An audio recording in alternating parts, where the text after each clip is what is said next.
Welcome to Nasdaq Trade Talks. I'm Jill Malandrino, global markets reporter at Nasdaq. Cyber attacks such as Colonial Pipeline, JBS, and Kaseya have dominated headlines, exposing vulnerabilities that corporations face.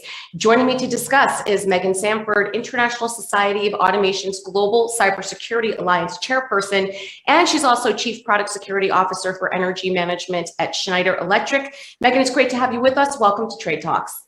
Great. Thanks so much, Jill. Happy to be here today. All right, and during the last 15 months, did corporations perform digitalization too fast, neglecting the need to implement robust cybersecurity safeguards? Sure, that's a great question, Jill, and I think it's been top of mind for many companies lately. From what I can tell, I don't know that they neglected cybersecurity intentionally. I think that the push to digitize, and really what we've been calling this, is that the home office really became an extension of the corporate network. And when that happened, you had increased connectivity, which resulted in an increased what we call an attack surface. So with that, companies today are stepping up to really shore up the cybersecurity controls and frameworks that maybe they weren't able to put in place during the digitization process. They're now going back and applying those controls. And to be honest with you, I think that we owe a debt of gratitude to many of the companies that stepped up to provide digital mechanisms and ways for their employees to work from home. I think it was absolutely a necessary step.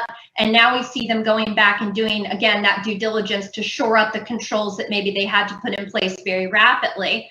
With that, what the data tells us is that 90% of companies are reporting that they've seen an increase in cybersecurity attacks.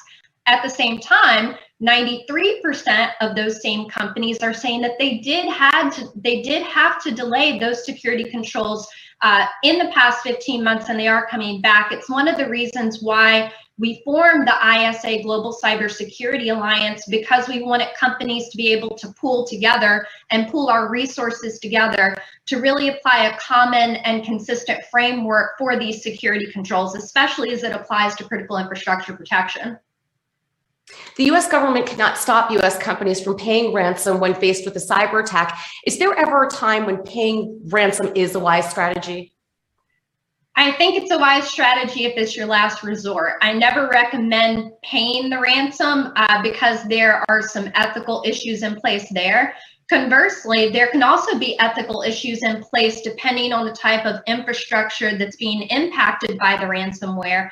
Say it's a hospital where you know that every minute that you're offline or you don't have access to patient records or operating rooms or whatever you need, that can also result in real life safety impact. So I always say that the question has to be answered in a way that it really depends on the company's confidence in their ability to do what we call a clean wipe.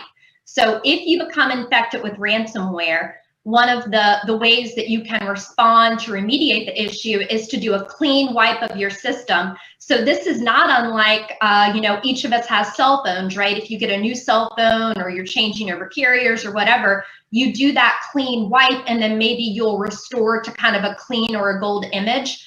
It can be the same scenario, especially in operational technology environments. And so again, it depends on their ability to do that clean wipe and then go back and have proper backups in place to perform that restore. If they're not confident that they can do a clean wipe and perform the necessary backup and restoration, then paying the ransom may be, it's still a bad option, but it may be the best option that they have in play at the time.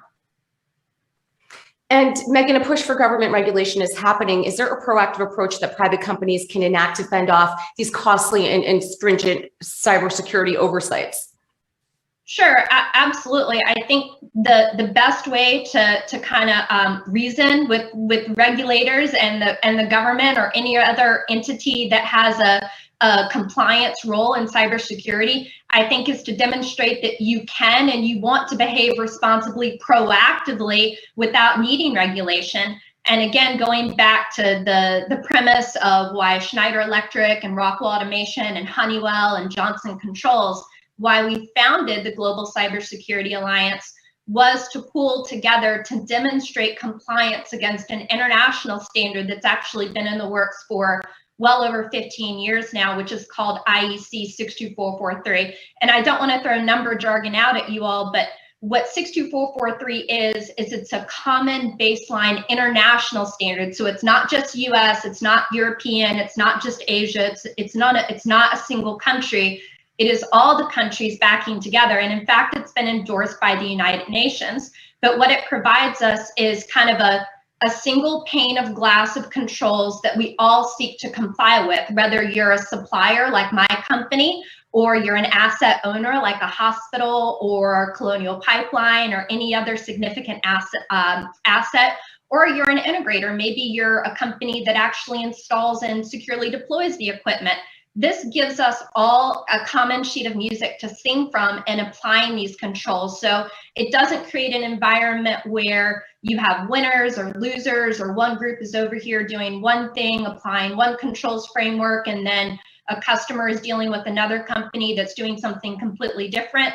We all have chosen, and we've all been working on these standards for many years now to get them to the state that they're effective, they're the most efficient and cost-efficient way to apply the controls, and our customers can have faith that they have been applied in a way that is consistent internationally, not just within the United States or any particular geographic area. So we see benefits across the board, and we're really hoping that not only the US government, but other governments in the EU and around the world will say 62443 is a great standard. It has everything in it that we need. It goes above and beyond.